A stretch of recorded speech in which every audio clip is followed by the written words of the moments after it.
Sou um jovem de 24 anos, filho da dona Zenaide. Estou usando uma camisa manga longa preta, meus cabelos são cacheados e uso brinco nas duas orelhas. Nós estamos hoje aqui com a Mônica Bezerra. Doutora, é um prazer tê-la no nosso estúdio. Eu que agradeço o convite, a honra de participar desse podcast tão emotivo, né?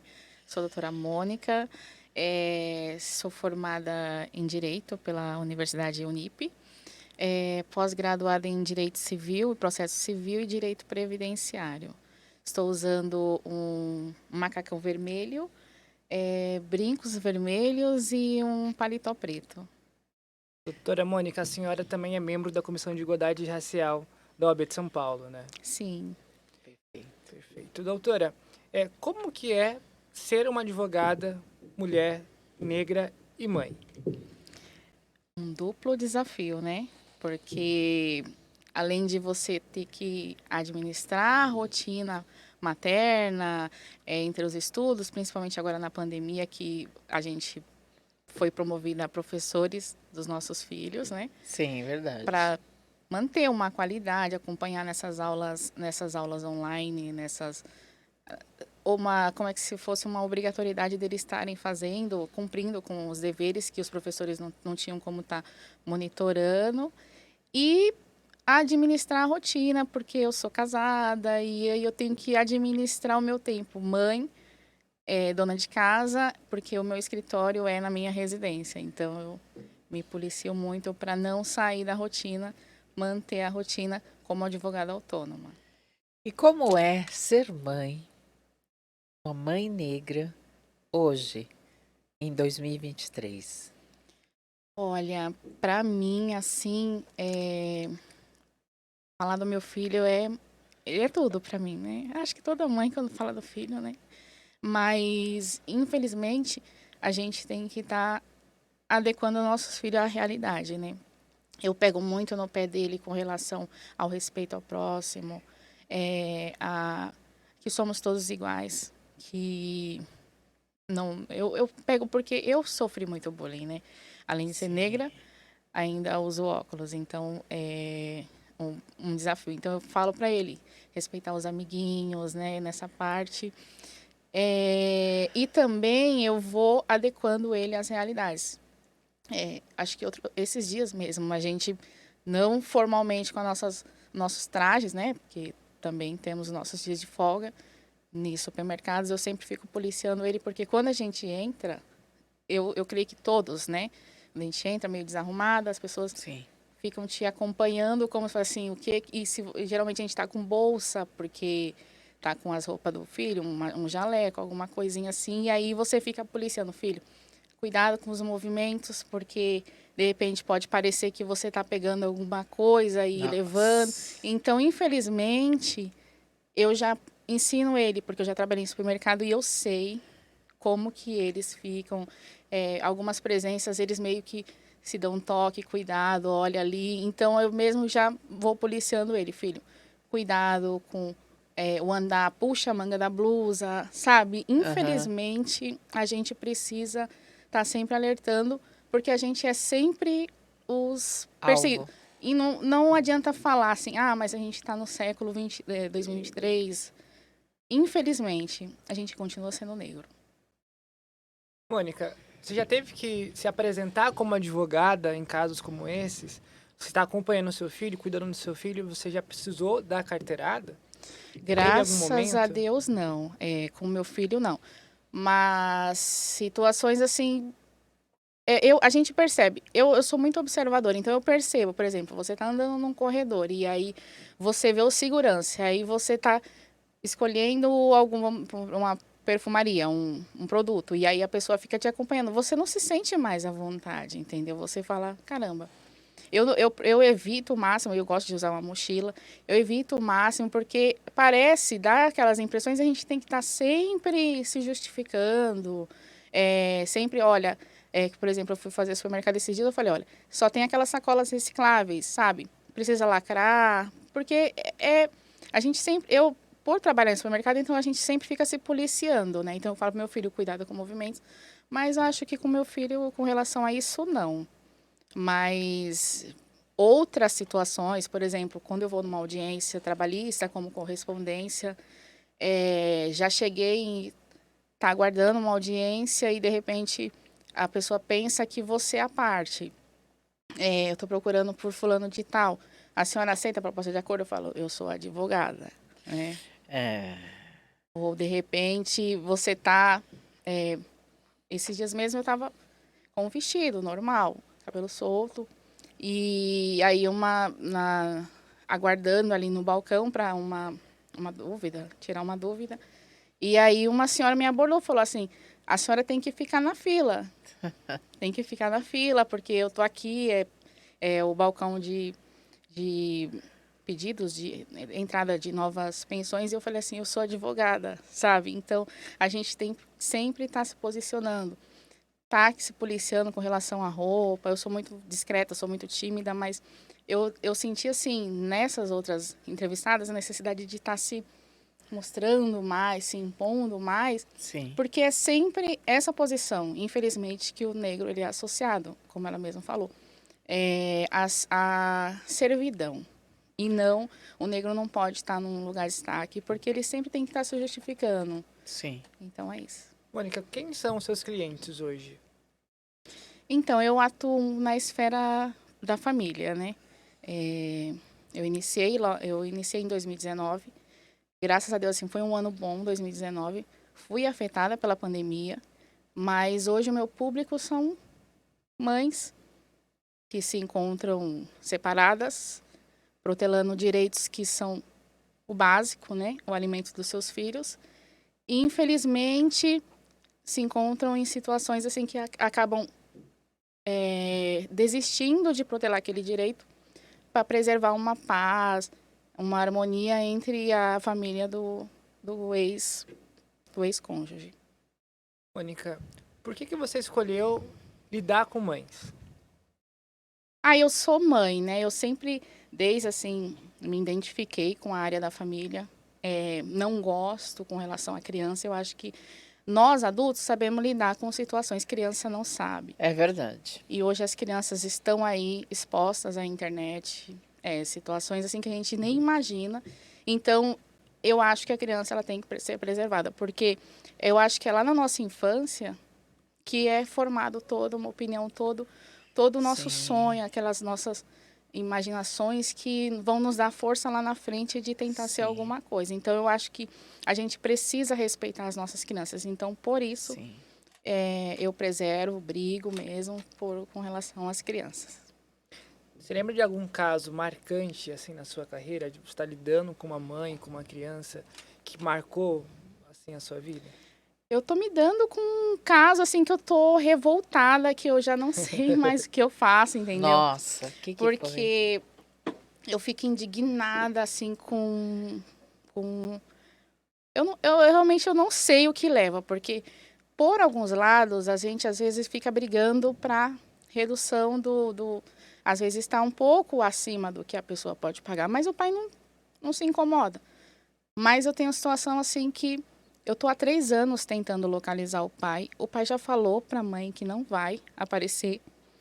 Ele foi preso durante o processo de cumprimento de sentença. Foi pensão? Pensão. Ele pagou, fez uma chantagem emocional com as crianças e o processo está correndo e ele não paga. Não, se escondeu lá numa aldeia, no município lá no Belém do Pará e ele não aparece. E as crianças estão ficando de mal. Ele falou que enquanto ele puder viver a vida dele de forma escondida e secreta, sem uma carteira assinada, sem um vínculo empregatício, visando se esconder e não pagar pensão, eu acho um absurdo, porque é uma criança. Realmente, assim... É tentar garantir o mínimo para a criança viver. Né? Exatamente. Eu penso, posso estar equivocado, mas não é pedir um favor para o pai, é pedir que ele cumpra uma obrigação. Sim. Então, eu acho muito nobre uma mãe que sabe como que é árduo e difícil cuidar e sustentar uma criança e está ajudando outras mães, né, a requerer um direito. Não é pedir pensão. Você não pede pensão, você está requerendo um direito da criança. da criança. da criança. Fantástico. Então, infelizmente, quando muitas conseguem a fixação dos alimentos provisórios, aí ela vai enfrentar uma outra batalha, porque ela tem que ir atrás do judiciário. Muitas delas não têm um emprego, se vêm desempregadas, desamparada financeiramente do ex-cônjuge, às vezes abandonada num cômodo de aluguel que você não sabe como que você vai pagar o próximo mês. Sim. Não sabe o que você vai dar. Às vezes, geralmente, são mães que têm 2, 3 crianças que não é fácil de você negociar com um parente para cuidar. Sim. A gente sabe todo o gasto. Tudo que você vai fazer envolvendo criança gera um gasto. Você vai deixar com alguém. A pessoa quer saber se ela vai receber uma remuneração, porque a Sim. criança gera uma despesa, né? E de repente, a mãe se vê procurando um emprego.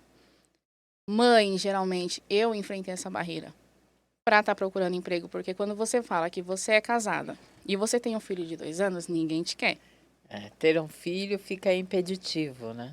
Então, porque a mãe, o pai, se a criança está de febre, tranquilo para ele. Alguém vai levar a criança no médico, a mãe não. Ela se desestabiliza. Quando a criança está com febre, ela sai, ela abandona, ela pede as contas, mas ela vai atrás do filho. Porque a prioridade é a família, né? A prioridade é a família. Então, a mãe se vê nessa situação, né? De depender de pessoas para cuidar da criança, de quem vai levar a criança para a escola, quem vai custear aquele material da criança na escola, quem vai custear os remédios, quem vai dar o alimento para essas crianças. Você acha que a maioria das mães, elas sabem dos direitos dela em relação à justiça? Não, infelizmente, não. E quais são os caminhos para uma mãe acessar a justiça? Então, hoje, o judiciário ele permite, né, diretamente na vara da família, aquelas que não têm condições de estarem, geralmente era pela defensoria, só que devido às demandas e também pelos acúmulos de Defensoria processo, pública, né? a defensoria pública, né? Então, diretamente no fórum, a mãe vai munida dos documentos da criança, né? Se ela tiver, porque geralmente muitas mães às vezes nem sabem dados da criança, né? Vai começar todo um processo como uma investigação de paternidade. Porque, infelizmente, a pessoa vai namorando, não tem um vínculo, né, matrimonial. Então, muitas mães, às vezes, um descuido, uma balada. É mais difícil, então, quando a criança ela não é registrada. Isso, é um longo caminho de investigação de paternidade, né? Aquele constrangimento e até a pessoa passar por todas aquelas fases. Às vezes a pessoa não consegue ir numa audiência porque acabou de arrumar um emprego. Então, ou também está procurando também a advocacia, né? A gente está facilitando aí esse acesso. E como são essas audiências de requerimento de pensão? Então, Como que é para as mães participar dessas audiências? Você fala... Eu pergunto se a justiça ela está preparada para receber essas mães em situação de vulnerabilidade, como elas se encontram. Sim, a justiça nessa parte, eles são preparados, né? Porque é uma realidade do dia a dia, né? Sim. Então, é mais essas situações mesmo de conflito na família, né? Porque tem uma sogra, às vezes a pessoa tem aquela afinidade, né? Porque assim, não existe ex-filho. Vai sempre ter um vínculo, Verdade. você vai sempre precisar se associar com aquela família que foi desfeita, mas você vai precisar de um favor, de repente a ex-sogra precisa cuidar das crianças, então não dá para você quebrar laços assim totalmente. É uma família, né? Os avós da criança e a gente precisa respeitar. Então, essa situação é mais com relação às mães, os conflitos, quando chega a intimação, né? Porque aí você estabiliza toda a sua família, né? A pessoa vai te ameaçar. Por que que você me colocou na justiça? Eu posso ser presa a qualquer momento? O que que eu vou fazer? É como se fosse assim, soltei uma bomba na mão daquela pessoa. Nossa. Porque tem um lapso Se de vira. tempo, né? Do momento que a pessoa procura a justiça até o momento onde essa pessoa, né, o cônjuge vai ser intimado. Isso. É aí que gera toda essa confusão, né? Geralmente, como que funciona, né? Você dá entrada na justiça, né, com os documentos. Aí o juiz já fixa um valor de alimentos. Você faz mais ou menos um parâmetro. Eu creio que ele receba R$ 1.500. Então, o juiz já meio que fixa ali 30%. Então, A partir do momento que o pai recebe a intimação, automaticamente ele já começa, dali daquela data, a dever os alimentos provenientes daquele mês. Então, vira uma bola de neve. Você, por exemplo, eu tenho um alimento para pagar até o dia 15.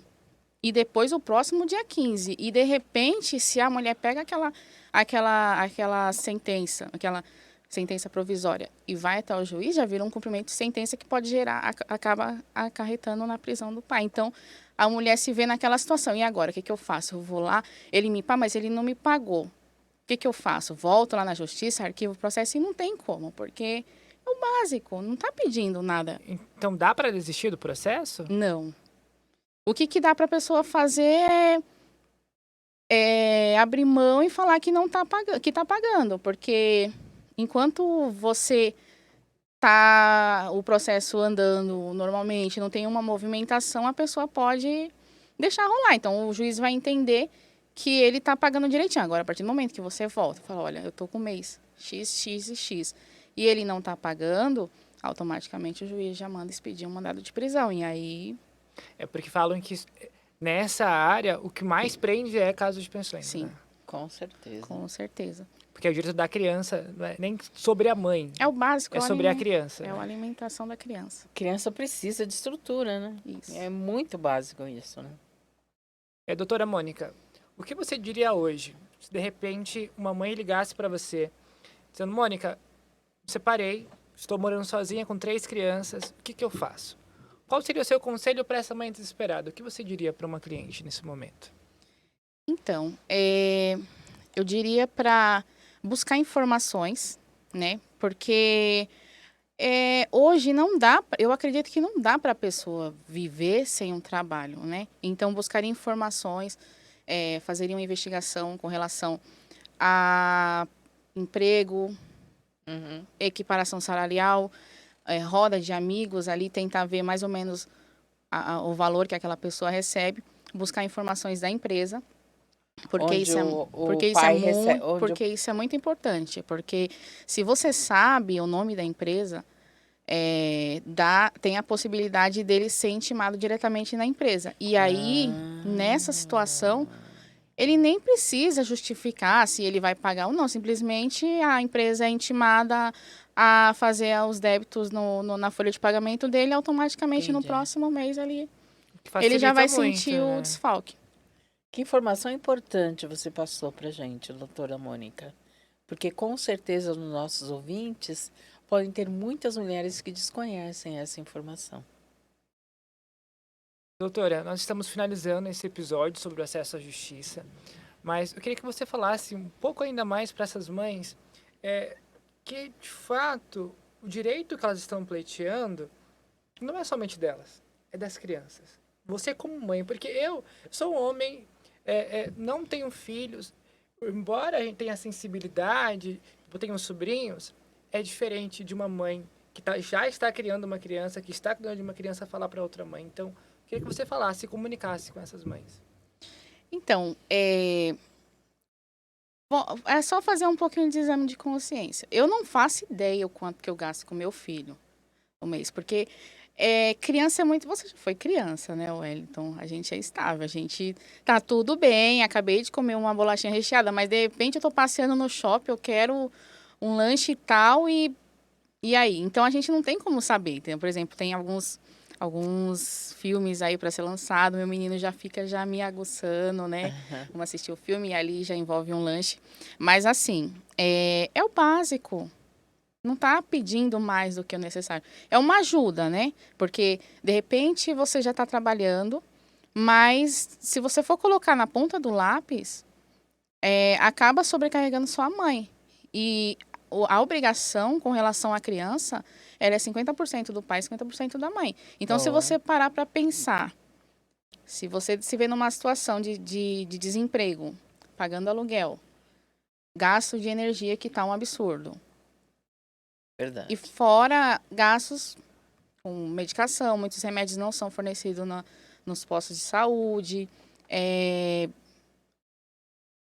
O supermercado está caríssimo. Se você for fazer uma média, eu não imagino assim, mas você fazer uma média assim de gasto com o supermercado com uma criança com todinho, Danone, leite, Nescau, aquelas coisas, você vai gastar uns 500, 600 reais tranquilo, Sim. entendeu? E criança, em fase de crescimento, o tempo todo está comendo, é gasto com roupas. Roupa se desgasta muito. Roupa, eu tô para renovar o guarda-roupa do meu menino. Que a criança cresce, né? Ele tá enorme, entendeu? Ele já tá usando para adulto. Então, eu já tô correndo com roupa de frio. As roupas do ano passado já não servem mais, entendeu? Então, é isso. É o básico, entendeu? Não tem muito o que falar. É um direito. É um direito da criança, né? Doutora Mônica, nós estamos encerrando esse episódio sobre o acesso à justiça. Espero que todas as mães que estão nos acompanhando tenham entendido, absorvido todas essas informações. Se tiverem dúvidas sobre como acessar a justiça para requerer pensão alimentícia ou qualquer outras dificuldades que surgirem no meio do caminho, procurem um advogado especialista. A doutora Mônica é especialista nessa área e eu tenho certeza que ela poderá te ajudar, porque além de advogada, ela é mulher e ela é mãe. Muito obrigada, doutora Mônica. Ai, eu que agradeço.